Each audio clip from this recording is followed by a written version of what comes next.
Hello and welcome to Cosmetics Business in conversation with Walker Logistics. I'm Julia Ray, Technical Editor at Cosmetics Business, and it is my huge pleasure to be joined today by Charlie Walker, who is Head of Sales and Marketing at Walker Logistics. Hello, Charlie, it's great to meet you. Good morning, Julia. Good to meet you too. And looking forward to chatting to you more about myself and Walker Logistics. Fantastic. Well, great. To begin, tell us a little bit about both yourself and Walker Logistics too.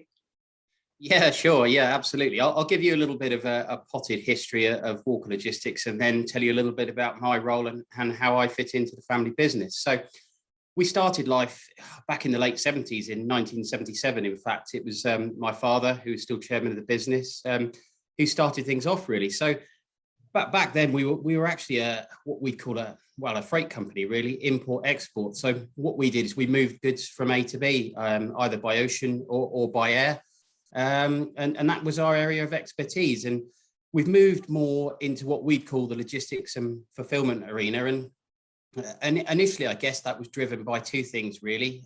Pressure from our customers who sort of said to us, well, thanks for moving our stuff from A to B, but it would be great if you could store it and, if you could pick and pack orders and deliver it, either to direct to consumers or to retailers, that would be even better. And initially, I suppose we kind of pushed back a little bit and said, well, that's not what we do. So no, we're not going to go down that route. But I think with continued pressure and also the way that the world was changing, the way people shop, how they buy things online, I think we saw the time was probably right to enter that arena. And in 1999, we set up at a freehold site here at Membury, which is along the M4 corridor, really, between sort of Reading and Swindon, really. We started life here very small. We had one small unit of around 10,000 square feet, a couple of customers, two members of staff, one of which was my father. And I guess we've grown the logistics side of the business organically from there, really. Initially, obviously, it was focused very much around trade type deliveries, so to small independent stores, to the retailers and to the multiples. And then laterally, obviously, with the growth of e-commerce, we've moved very much into that arena as well. And that's very much a core focus for the business going forward. I would have said if you went back even 5 or 6 years ago, we were probably slightly more geared towards the trade side of things. But that's probably moved slightly in the other direction. And obviously COVID has had an impact on that. And I'm sure we'll touch on that later. But sort of the third arm of the business, as well as obviously the trade fulfillment and the e-commerce fulfillment, is what we call value added or rework, really, which is particularly of interest to cosmetics customers. So, that can make up a number of different activities, really. It could be making up kits, it could be over labeling, barcoding, adding components, removing components. So the idea is really that customers can bring their products into our facilities in any format they like. We can make them compliant and fulfill them via any channel that the customer wants, really. So in a nutshell, we're a complete supply chain solution. That's the way we market ourselves. And how do I fit into that, really? I guess from a sales perspective, really. So I kind of look after the sales and marketing side of things. My brother Will is MD of the business. My father Philip is still chairman. My youngest brother Freddie is involved in the business as well. So as well as the sales and marketing activities, it's very much a family focus. So we're all on the senior management team. That's one of the USPs of a business like ourselves. We can be dynamic. We all sit around the table, all get involved and make decisions quickly. Fantastic. Now, I imagine that you probably work with companies across a wide range of industries. So tell me, I'm curious here, what needs are universal and what's very specific to cosmetics companies? You touched on a few things just then. I was wondering, how does Walker Logistics help to meet these needs? Yeah, absolutely. You're right. We do work with a big variety of customers. I'd say we're probably working with 45 to 50 live customers at the moment, and they're across a number of industries, a number of sectors, and lots of different product types. We don't specialize particularly in anything. We don't touch perishable or hazardous. Aside from that, we assess each opportunity from a sales perspective on its merits, if that makes sense. So, we're always happy to look at something, and if we can add value to a customer's supply chain, then we'll endeavour to do so. And it's a very bespoke and personalised service that we offer. So no automated phone systems. You have a dedicated account manager, dedicated team in the warehouse. So essentially, we're an extension of our customers' business. That's the way we view ourselves. So, of course, you're right. Some of those services are universal. You know, at the end of the day, without wishing to sound simplistic, picking and packing of a product, you know, it is quite a similar process, you know, across a range of products. But that being said, particularly with a focus on cosmetics and e-commerce, what you've got to try and replicate is that physical process of a customer walking into a store, browsing the store, picking products up, looking at them, sort of getting the feel for them. And we've got to replicate that. So particularly for our cosmetics customers, you know, when we pick and particularly pack these orders,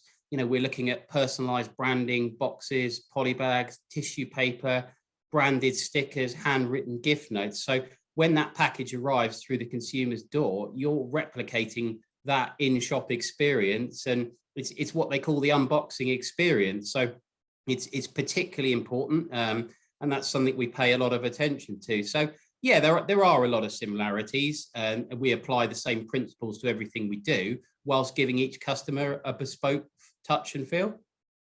Fantastic. So you mentioned e-commerce and the unboxing experience there. You know, how in your experience has retail changed recently? And you know, how has that in turn changed the way that Walker Logistics has had to operate? Yeah, I think everyone's had to adapt, you know, particularly for obvious reasons in the recent future. But you know, I think, as I said in my introduction, if we went back even 5 or 6 years ago, you know, we were probably fulfilling more trade-related orders than we were e-commerce. I think everyone can see that the trend was moving away from retail and the high street to online shopping. It's obvious. I think that COVID has you know, accentuated that change. I think, you know, from what we're looking at, it's probably moved that forward sort of 4 to 5 years, something like that, really. So yes, things have changed, but I think they were changing anyway. And I think what the last 12 to 18 months has shown us is that you know, our customers who traditionally couldn't find a route to market online, as well as with their sort of core trade related activities, have managed to do that. And we've obviously been there to assist them with that, whether that's relaying out their stock in the warehouse from sort of what we call traditional pallet pick faces to shelved areas, or totes where we can pick e-commerce orders, you know, really quickly. We've had to look at sort of advances in technology to get those guys set up and running for e-commerce fulfillment very quickly. And obviously Brexit as well has increased some of the administration and the paperwork. So we've had to make sure that we've had extra staff trained, and you know, in things like dangerous goods, particularly for cosmetics customers, so that, you know, we can meet the changing needs of our customers, really. So yeah, I think that there has been quite a lot of changes. I think it was moving in a certain direction anyway, but I think that's definitely what the last 12 months has taught us. So what advice would you give to a cosmetics company that has maybe had to move towards e-commerce during the pandemic? Well, I think if I look at it from our end, really, I mean, it's always fantastic when we're talking to a potential new customer, when, you know, they thought about the process from a logistics and a distribution perspective as well, rather than just coming to us and saying, well, we've got X, Y, or Z, and, you know, we want to do this, this, and this. If they thought about, you know, the whole supply chain, so they thought about the labeling and the barcoding, you know, how the product is packaged and how it looks, you know, through to, you know, if it requires, you know, data sheets, you know, if we've got those to hand. So it's a seamless process when we onboard the customer. If we've got everything we need, it just makes that transition so much easier, rather than sort of going back and forward on things like data sheets, labels, barcodes, descriptions. If we've got all of that to hand, it's a really smooth process, and we can onboard that customer very quickly, and get them back to selling their products, which is of course what they want to do. Fantastic. So beyond COVID-19, you touched on Brexit there, but what are the main factors affecting logistics today? And you know, how can brands ensure they're in the best possible position to deal with these? Yeah, I think there's a number of challenges around the supply chain sector at the moment. I think it would be remiss of me not to touch on COVID and Brexit again. I know everybody's bored of that, and so are we to an extent. But yeah, they're here to stay, certainly in the short term, aren't they? So, I mean, if I speak personally about our sort of experiences around those two, I mean, in regards to Brexit, I think, to be honest, we haven't, touch wood, suffered too many issues. I'd be lying if I didn't say that there wasn't the odd acute challenge with particular customers sending products to particular destinations. Of course there is. Has there been extra administration? Yeah, absolutely. Of course there has as well. But generally speaking, I don't think as a business we've seen too much of a negative impact from that. But having said that, I do think that the transition post-Brexit has been a little bit underreported. There has been a number of issues across the supply chain. And I think with everything that's going on in the news around COVID, I think that's been a very easy issue to be avoided. So I think it's been swept under the carpet generally a little bit, but fortunately, as a business, we haven't suffered much from Brexit. But COVID, obviously, it has brought other challenges to the business. And again, I feel a little bit bad saying so, but we've done tremendously well throughout the pandemic as a business.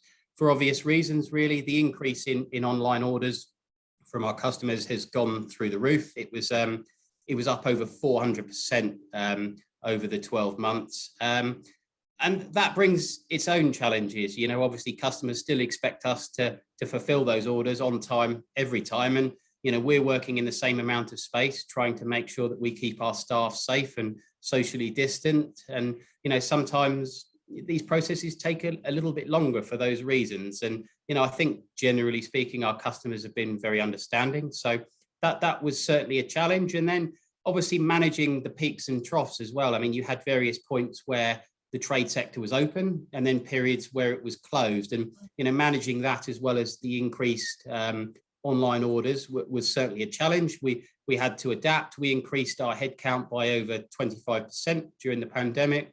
We spent a considerable amount of money on our systems and our technology to make sure that we were keeping pace as well. So fortunately, we've done very well throughout the pandemic, but that doesn't mean to say it wasn't without its challenges. And, you know, I suppose if I touch on a couple of other areas, again, one that's made the news recently is some of the challenges around the global shipping market as well. I mean, I'm sure that the Suez Canal springs to mind for most people, but that's just that's a very small issue that, yes, it did cause some people some acute challenges, but generally speaking, there's been some big challenges around global shipping. There's been a shortage of containers and equipment, which has meant the ports, particularly in the UK, have been backlogged, which has seen huge challenges for customers. As an example, you know, small to medium-sized businesses that perhaps have their goods manufactured and produced in the Far East, you know, if they've all of a sudden seen, you know, the cost of shipping their products to the UK have gone up fivefold, you know, that's very difficult from a sustainability point of view for the business. So there's been some big challenges around that. But, you know, what would I say is the biggest challenge for us at the moment is just keeping pace with the increasing online orders, making sure that we're doing the best job possible for our customers. And, you know, that means that we need to constantly invest in, you know, not just our people, but also our technology to make sure that we're at the forefront of our game, really. So, yeah, a number of challenges, but personally speaking, I don't think there's been a better time to be in the supply chain industry. Fantastic. And it sounds like you've really rolled with the times, as it were. So finally, what can we expect to see from Walker Logistics in coming months for the rest of 2021 and into 2022 as well?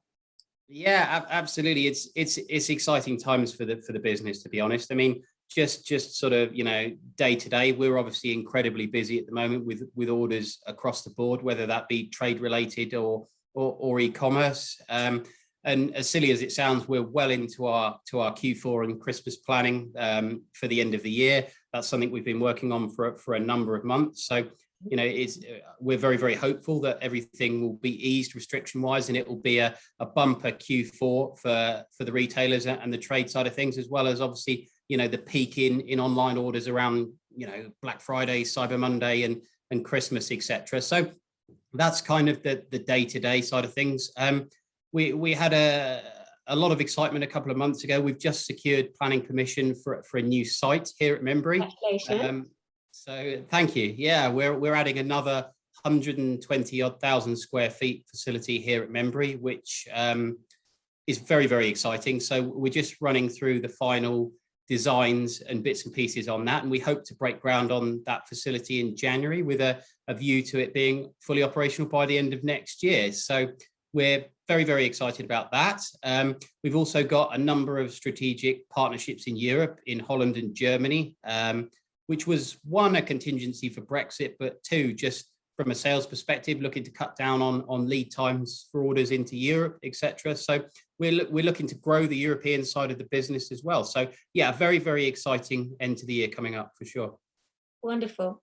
Well, thank you so much, Charlie, for lifting the lid on logistics there and for letting us know what to expect from Walker Logistics in 2021 and beyond. You got me quite excited for Christmas.